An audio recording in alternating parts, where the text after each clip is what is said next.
Bismillah. Inshallah, we are going to learn the chemical properties of the nitrogen and nitrogen family, that is 15 group elements, and the anomalous behavior of the nitrogen. So in this section, we will see the general properties, general chemical properties, and the anomalous behavior of the nitrogen. Okay. So first, we will see the oxidation state and trends in chemical reactivity. So now you can see the common oxidation state of the elements are -3, +3 and +5. Okay, how? I will show you. See here, हम electronic configuration nitrogen का लिखते हैं 1s2 2s2 and 2p3 means 1s में 2 electron होते हैं, 2s में 2 electron होते हैं और 2p में 3 अनपेड इलेक्ट्रॉन होते हैं x, y and z. So these 3 valence electron, these 3 unpaired electrons are responsible for the covalent bonds in the nitrogen, and this lone pair means from 2s. First what happens, s orbital से 2 electron आते हैं यहाँ पर और p का 3 orbital यानी x, y and z से एक इलेक्ट्रॉन. इसलिए इस हाइब्रिडाइजेशन को, इस ऑर्बिटल की मिक्सिंग को हम कहते हैं sp3 हाइब्रिडाइजेशन. s से एक ऑर्बिटल आया है, p से 3 ऑर्बिटल आए हैं. तो p के जो 3 अनपेड इलेक्ट्रॉन हैं, हम उसको यहाँ पर ऐसे शो करते हैं कि नाइट्रोजन, उसकी ये 3 इलेक्ट्रॉन जो बॉन्ड बनाएंगे, कोवेलेंट बॉन्ड शेयरिंग करेंगे किसी के साथ में, ठीक है. और ये s के जो इलेक्ट्रॉन है, इसको हम लोन पेयर ऐसे ऊपर शो करते हैं. यहाँ पर non bonded pair of electron is called lone pair of electron, non bonded pair of electron. For example, hydrogen से ये नाइट्रोजन ने शेयरिंग किया एक इलेक्ट्रॉन, तो ये बन गया एक कोवेलेंट बॉन्ड, दूसरा हाइड्रोजन और ये तीसरा hydrogen. So in this case nitrogen is more electronegative than hydrogen. Electronegativity यहाँ नाइट्रोजन की होती है 3, हाइड्रोजन की इलेक्ट्रोनेगेटिविटी 2.1 है. Means nitrogen is more electronegative than the hydrogen. So electrons shifted towards nitrogen. These electrons are shifted towards nitrogen because of its high electronegativity. So in this molecule, means in the case of ammonia, nitrogen attracting 3 electrons from 3 hydrogens means its oxidation state is considered as -3. It is a covalent bond, but it is considered as -3 state क्योंकि इसकी negativity यहाँ पर ज़्यादा है, उसने 3 electron gain किया है. Okay. In other way, अगर नाइट्रोजन फ्लोरीन के साथ बॉन्ड बनाता है, जैसे यहाँ पर नाइट्रोजन, मैं फिर से लिख रहा हूँ यहाँ पर again, see here, nitrogen valence electron 1 2 3 and lone pair total 5. अब यहाँ पर हम फ्लोरो के साथ इसको कनेक्ट कर रहे हैं, फ्लोरीन. तो फ्लोरो के साथ इसने कोवेलेंट बॉन्ड किया, इलेक्ट्रॉन शेयर किया. फ्लोरो के पास 7 इलेक्ट्रॉन होते हैं, जिसमें से अनपेयर्ड कितना है, ओनली 1, तो इसने शेयर किया है. नेक्स्ट फ्लोरो ग्रुप, ये 6 हो गए और ये 7 शेयरिंग किया है. ओके. और एक फ्लोरो लेते हैं यहाँ पर हम, ये 6 इलेक्ट्रॉन और ये शेयरिंग किया है यहाँ पर. तो यहाँ पर फ्लोरो का नेगेटिविटी 4 है और नाइट्रोजन का 3 है. Means electron will be shifted towards fluoro group. यहाँ इलेक्ट्रॉन फ्लोरो की तरफ शिफ्ट हो रहे हैं. It means nitrogen is losing electron, means it has positive nature. So here nitrogen का जो स्टेट है वो होता है +3. वो इलेक्ट्रॉन लॉस कर रहा है, इसलिए +3 हम ऐसे बताते हैं इसको. और यहाँ इलेक्ट्रॉन गेन कर रहा था, इसलिए -3. रहा सवाल +5 स्टेट का, तो यहाँ नाइट्रोजन +5 स्टेट शो नहीं करता है क्योंकि उसके पास d ऑर्बिटल नहीं है. जैसे ऊपर हमने देखा इलेक्ट्रॉनिक कॉन्फ़िगरेशन, ये K शेल है और ये L शेल है, और हमको पता है L शेल में सिर्फ होते हैं 2s and 2p, d orbital यहाँ नहीं होता है। जब d ऑर्बिटल यहाँ नहीं रहेगा तो ये इलेक्ट्रॉन एक्साइट होकर नहीं जा सकता है आगे, तो डेफिनेटली अनपेड इलेक्ट्रॉन यहाँ पर हमको 5 नहीं मिलने वाले हैं। तो यहाँ पेंटावैलेंट स्टेट नाइट्रोजन का नहीं होता है। हाँ, other elements pentavalent state show कर सकते हैं। अब कुछ जगह एक्सेप्शनल है जहाँ पर वो +4 शो करता है, जैसे अभी देखिए मैं यहाँ पर, ये देखिए ऑक्सीडेशन स्टेट +1 +2 +3 +4 +5 बताया हुआ है यहाँ पर, ठीक है। But due to the absent of d orbital it is very difficult for nitrogen to form pentavalent structure. Okay, अब हम ये पॉइंट्स, ये यहाँ तो ये तो आपको समझ में आ गया प्लस और माइनस। अब हम आगे बढ़ते हैं, ठीक है। The tendency to exhibit -3 oxidation state decreases down the group due to increase in the size and the metallic character. जैसे जैसे हम आगे बढ़ते हैं तो मेटालिक कैरेक्टर क्या हो रहा है, यहाँ पर इंक्रीज हो रहा है। मेटालिक कैरेक्टर इंक्रीज हो रहा है और साइज क्या होते जा रहा है, इंक्रीज होते जा रहा है। Okay, size going on increasing, increase in the size and the metallic character.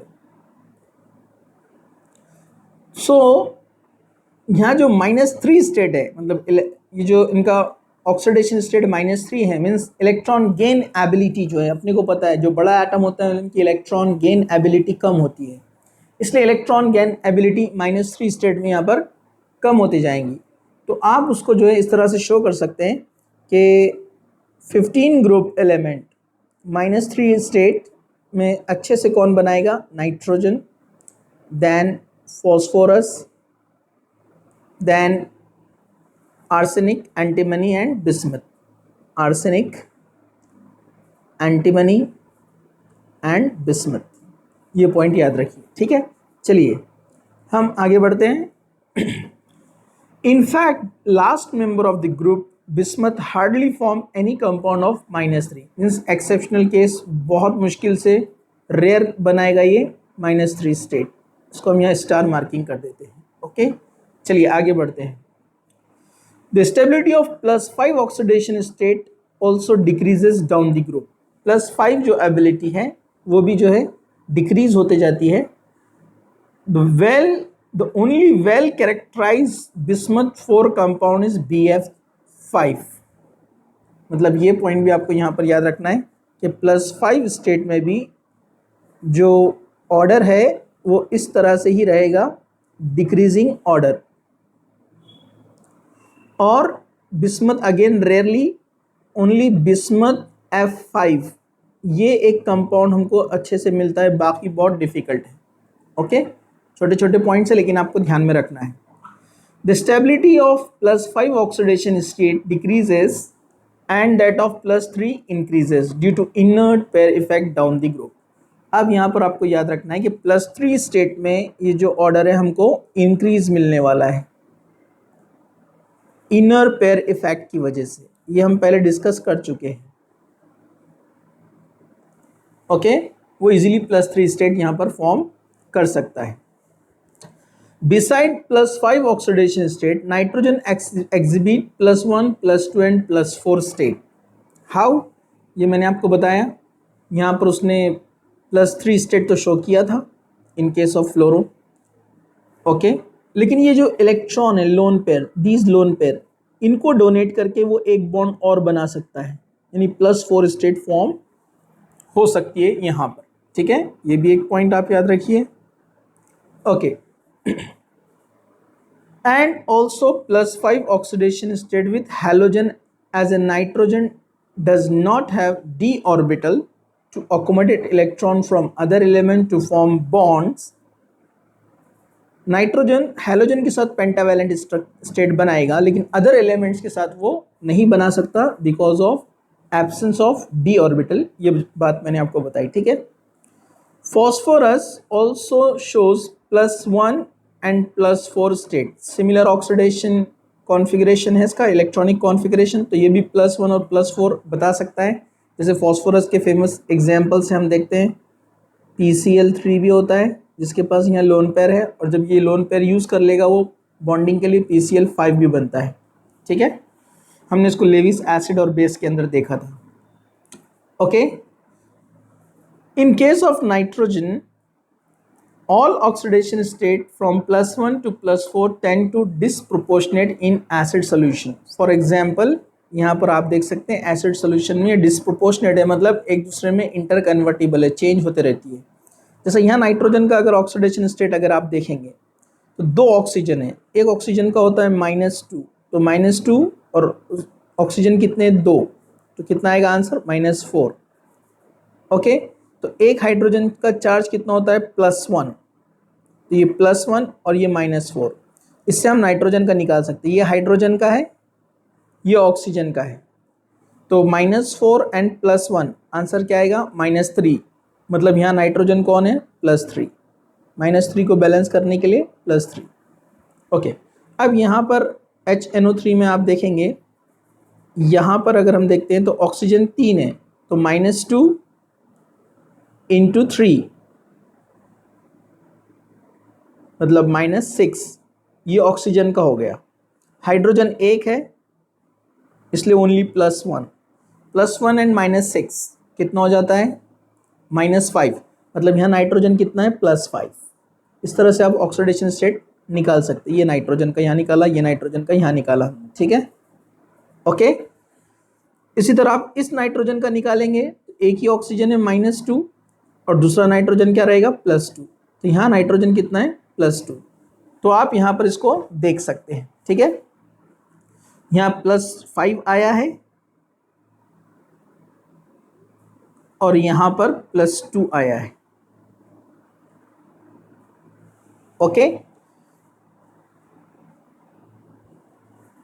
तो यहाँ पर ये डिस्प्रोपोर्शनेट शो करता है डिफरेंट ऑक्सीडेशन स्टेट्स। चलिए अब हम आगे बढ़ते हैं। Similarly in case of phosphorus nearly all intermediate oxidation state disproportionate into +5 and -3 both in alkali and acid। ये भी +5 और -3 स्टेट शो करेंगे अल्कली के साथ में। However, +3 oxidation state in case of arsenic, antimony and bismuth become increasingly stable with respect to disproportionation। ठीक है, मतलब आर्सेनिक, एंटीमनी और बिस्मथ में आप जाएंगे तो +3 स्टेट हमको यूजुअली मिलती है, ज़्यादा मिलती है एज कंपेयर टू +5। ठीक है, ओके। चलिए, nitrogen is restricted to maximum covalency of 4 since only 4 orbitals, एक S से और 3 P से आया है। तो सिर्फ 4 ही ऑर्बिटल यहाँ पर होते हैं, ये मैंने आपको यहाँ पर बताया था, एक S से आया है और 3 P से आया है, इसलिए उनकी वैलेंसी 4 शो करता है वो। ठीक है, जो बॉन्डिंग के लिए अवेलेबल है, जिसमें से ये 3 क्या बनाते हैं कोवेलेंट बॉन्ड, यानी आप देख रहे हैं यहाँ पर शेयरिंग किया हुआ है। जबकि लोन पेयर देकर वो कौन सा बॉन्ड बनाता है कोऑर्डिनेट बॉन्ड, जो कि कोवेलेंट का एक टाइप है जिसमें अनइक्वल शेयरिंग होती है। ओके, नेक्स्ट हम आगे बढ़ते हैं। The heavier elements have vacant d orbital in outermost shell which can be used for bonding means covalency, hence expand their covalency as PF6 तक ये बॉन्डिंग बना सकते हैं। ये PF6 अब कैसे बनता है, हमने कोऑर्डिनेशन कंपाउंड में देखा था, आपको याद होगा। फॉस्फोरस में इलेक्ट्रॉनिक कॉन्फ़िगरेशन इस तरह से होता है, 1s2 2s2 2p6 10 हो गया, 3s2 3p6 एंड 3d खाली है, तो 2s में 2 इलेक्ट्रॉन है और यहाँ पर 5 है, सॉरी ये। ओके,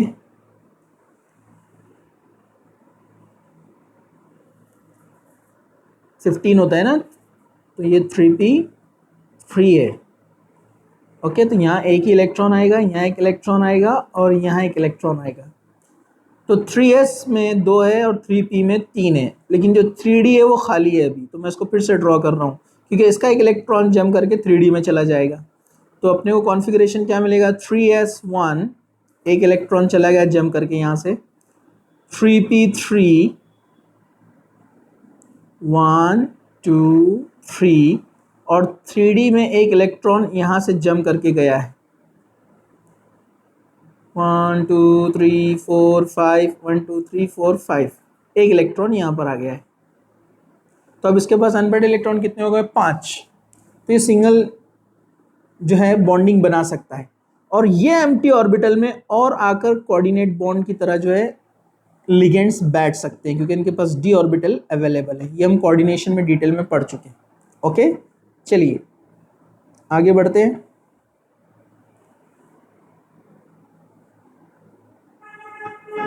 हाँ ये पॉइंट हो गया था। ये ऑक्सीडेशन स्टेट्स आप लर्न कर लीजिए, ठीक है, जो इंपॉर्टेंट ऑक्सीडेशन स्टेट है, जो पॉसिबल ऑक्सीडेशन स्टेट है, ठीक है। चलिए अब हम आगे बढ़ते हैं। Anomalous property of nitrogen, nitrogen का एक्सेप्शनल जो बिहेवियर है वो अब यहाँ पर हम देख रहे हैं।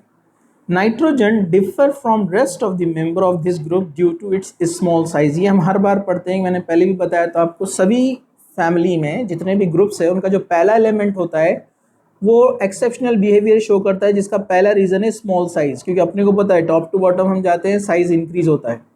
हाई इलेक्ट्रोनेगेटिविटी, क्योंकि ऊपर से नीचे जब जाते हैं हम तो नेगेटिविटी क्या होती है? कम होती है।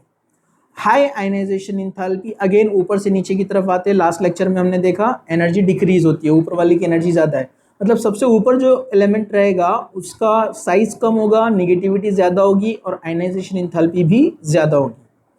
And non availability of the D orbital, और सभी में डी ऑर्बिटल नहीं होती है, चाहे वो बोरॉन हो, कार्बन हो, नाइट्रोजन हो, ऑक्सीजन हो या फ्लोरीन हो, ऊपर वाले जितने भी फर्स्ट मेंबर हैं सभी ग्रुप के, ठीक है, वहाँ डी ऑर्बिटल एब्सेंट होती है। Nitrogen has unique ability to form p pi bond multiple. जैसे कार्बन में हमने देखा ना, कार्बन सिंगल बॉन्ड भी होता है, कार्बन डबल बॉन्ड भी होता है, कार्बन ट्रिपल बॉन्ड भी होता है। तो इसको यहाँ पर जो डबल बॉन्ड बनता है उसको हम क्या बोलते हैं? 2p मतलब 2p वाला पाई ऑर्बिटल यूज होता है। तो वैसे नाइट्रोजन सिंगल बॉन्ड भी बनाते हैं, मतलब ट्रिपल बॉन्ड होते हैं, लेकिन आपस में डबल बॉन्ड वाले भी होते हैं, और नाइट्रोजन गैस इटसेल्फ जो है ट्रिपल बॉन्ड वाली भी होती है। तो इसका जो कॉन्फ़िगरेशन ये भी बनाता है पी पाई, मतलब पी ऑर्बिटल का पाई बॉन्डिंग होती है, जिसको बोलते हैं 2p पाई। ओके, 2p पाई मतलब ये वाले जो होते हैं ना इलेक्ट्रॉन, जैसे हमने कॉन्फ़िगरेशन देखा ना अभी यहाँ पर, ये वाला पी ऑर्बिटल ये पार्टिसिपेट करता है पाई बॉन्डिंग, मतलब एक नाइट्रोजन का ये Z दूसरे नाइट्रोजन का Z आपस में पाई बॉन्ड बनाते हैं, ठीक है। GOC के अंदर बेसिक प्रिंसिपल में जाकर आप देखिए इसको। वैसे ही हाइड्रोकार्बन के अंदर हमने बताया था कि पाई बॉन्डिंग कैसी होती है। ओके, चलिए अब हम आगे बढ़ते हैं। और ये सिर्फ आपस में नहीं बनाते हैं, दूसरों के साथ भी बनाते हैं, जैसे N double bond O, N double bond C, ऐसे भी बनते हैं। मतलब इसका p पाई और इसका p पाई, इसका p पाई और इसका p पाई, मतलब पाई बॉन्ड बना रहा है p ऑर्बिटल, ठीक है, ये मीनिंग होता है इसका, ठीक है। ओके, तो इस तरह से ये बनाते हैं, ये पॉइंट भी यहाँ पर हो गया। Thus nitrogen exist as diatomic molecule with triple bond. Nitrogen gas diatomic होती है, मतलब एक मॉलिक्यूल में 2 एटम होते हैं, ठीक है। 1s एंड 2p ऑर्बिटल, एक s और 2p ऑर्बिटल जिसमें पार्टिसिपेट करते हैं between the nitrogen atoms. Okay, consequently it's bond enthalpy 941.4 kilo joule, जो कि बहुत ज़्यादा है, मीन्स हाईली स्टेबल। इसलिए हम कहते हैं nitrogen is inert in nature. Strong bonding की वजह से, ट्रिपल बॉन्ड की वजह से उसको सेपरेट करने के लिए बहुत ज़्यादा एनर्जी रिक्वायर है, इसलिए वो जल्दी रिएक्शन नहीं करता है, बहुत कम रिएक्शन शो करता है, इसलिए बोलते हैं नाइट्रोजन को inert gas, non reactive gas. Okay, चलिए। Phosphorus, arsenic and antimony form single bonds as PP single, AS जो कि हमने केमिस्ट्री एवरीडे में देखा, SB सिंगल बॉन्ड बनाते हैं। और जो बिस्मथ होता है ये मेटालिक फॉर्म में होता है, इसमें यह कोवेलेंट नेचर नहीं होता है, मेटालिक बॉन्डिंग फॉर्म करता है, जैसे हम मेटल्स में पढ़ते हैं ना, इलेक्ट्रॉन, मूविंग इलेक्ट्रॉन और पॉजिटिव कैटायन के बीच में जो अट्रैक्शन होता है, ठीक है। ओके, जो सिंगल बॉन्ड NN होता है it is weaker then the single bond PP। अगर हमने सिंगल बॉन्ड को कंपेयर किया तो NN सिंगल बॉन्ड ये वीक रहेगा as compared to PP bond because of the high inter electronic repulsion of the non bonding electrons. यहाँ इनका size बड़ा है तो नॉन बॉन्डिंग यानी लोन पेयर्स जो है इनमें रिपल्शन कम होगा, जबकि इनका साइज स्मॉल है तो नॉन बॉन्डिंग जो पेयर्स हैं दे आर वेरी क्लोज, तो रिपल्शन यहाँ ज़्यादा होता है, ब्रेकिंग होने के चांसेस ज़्यादा है, तो ये ज़्यादा स्टेबल है as compared to NN bond. ठीक है, owing to small bond length ये बता दिया हम। As result the catenation tendency is weaker in nitrogen. Another factor which affects the chemistry of the nitrogen is the absence of d orbital in its valence shell. Beside restriction of the covalency, 4 nitrogen atom cannot form d pi d p pi. इसमें d orbital नहीं होता है nitrogen में, इसलिए d pi और p pi bonding इसमें possible नहीं है, जबकि p में ऐसा हो सकता है, यानी फॉस्फोरस में। ओके, तो ये इसके एग्जांपल्स यहाँ पर दिए गए हैं, तो इसको आप थोड़ा सा रीड कर लेना। ओके, अब हम आगे बढ़ते हैं। Reactivity towards hydrogen. All elements of the 15 group forms hydrides of the type EH2। मतलब अगर आपने रिएक्शन किया नाइट्रोजन का, हम पढ़ते हैं हैबर्स प्रोसेस, 2N2 लेते हैं प्लस 3H2 लेते हैं, तो एक नाइट्रोजन 3 हाइड्रोजन के साथ बॉन्ड बनाता है NH3, यानी 2 लिया है ना यहाँ पर, 2 बनेंगे अमोनिया, तो इनको बोला जाता है hydrides of 15 group elements.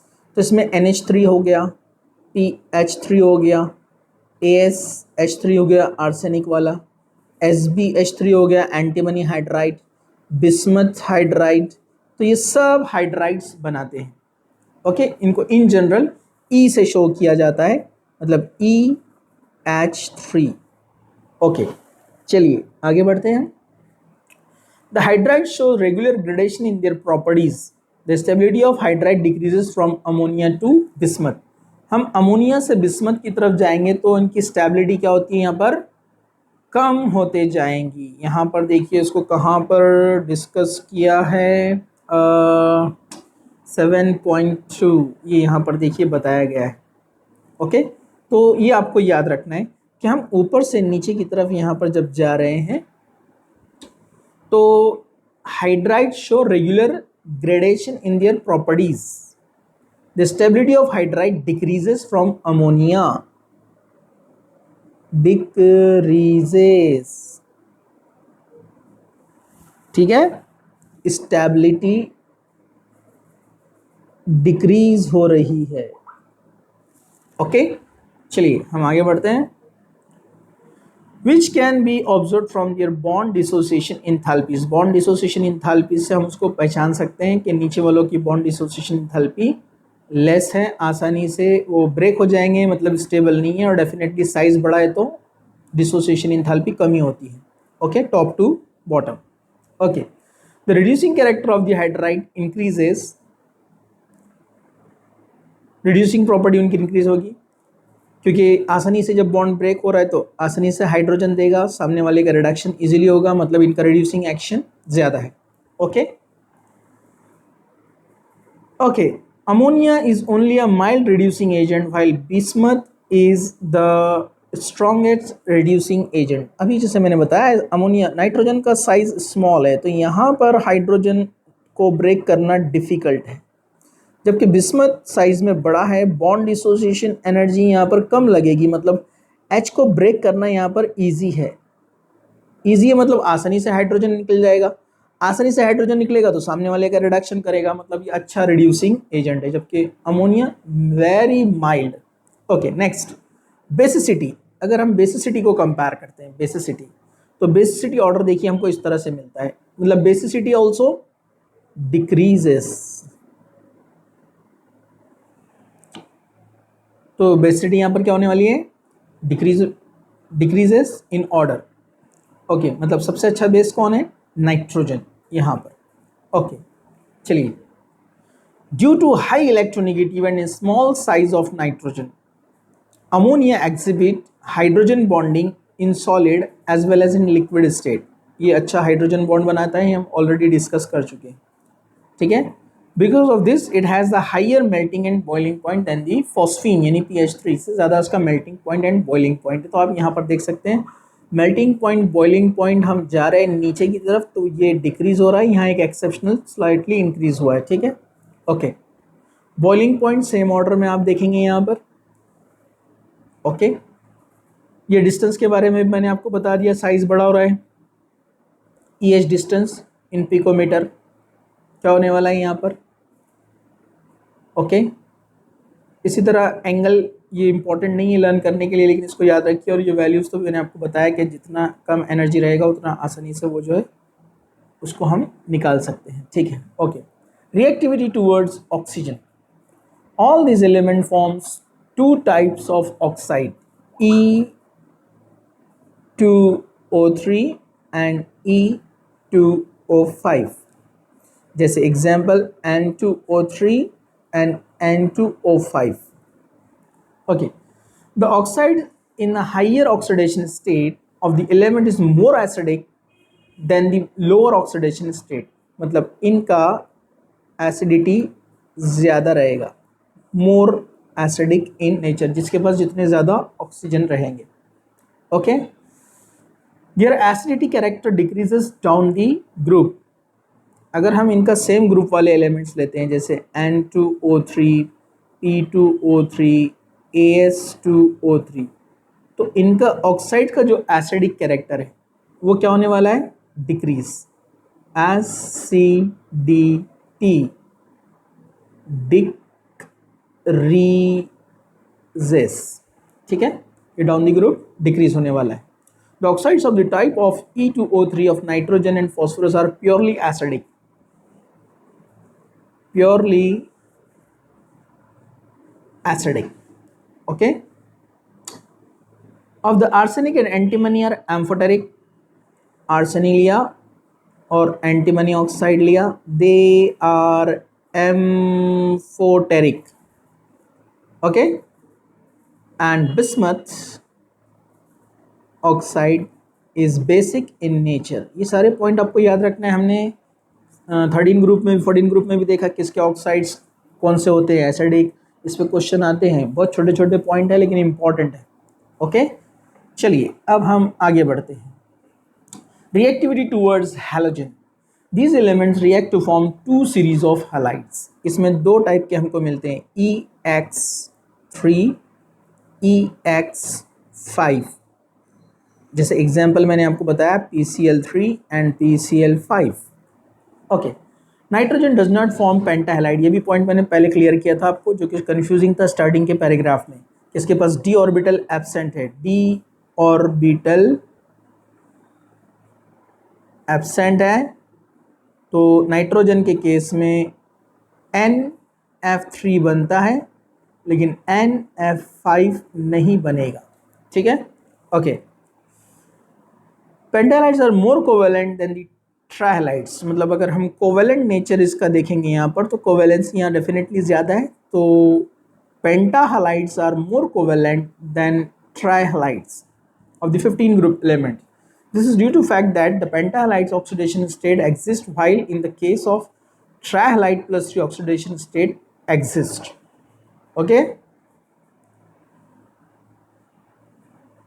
Since elements in +5 oxidation state will have more polarization power than the +3 oxidation state, +5 में पोलराइजेशन ज़्यादा है, बॉन्ड ज़्यादा है, इलेक्ट्रॉन डिस्ट्रीब्यूशन यहाँ पर ज़्यादा है, तो डेफिनेटली उसका कोवेलेंट नेचर यहाँ पर ज़्यादा रहने वाला है पेंटाहेलाइड के अंदर।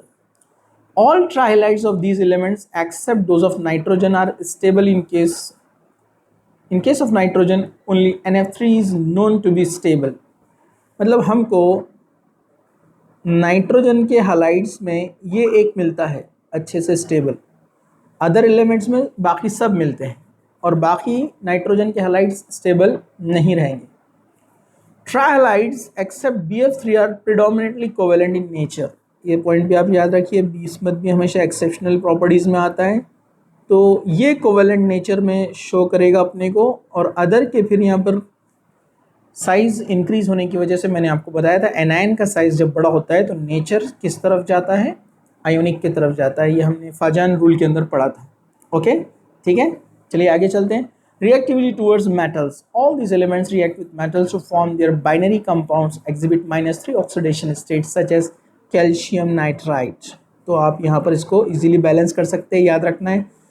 नाइट्रोजन यहाँ पर -3 स्टेट में है क्योंकि कैल्शियम का इलेक्ट्रोनेगेटिविटी कम होता है, नाइट्रोजन का नेगेटिविटी ज़्यादा है, इलेक्ट्रॉन नाइट्रोजन की तरफ शिफ्ट होंगे।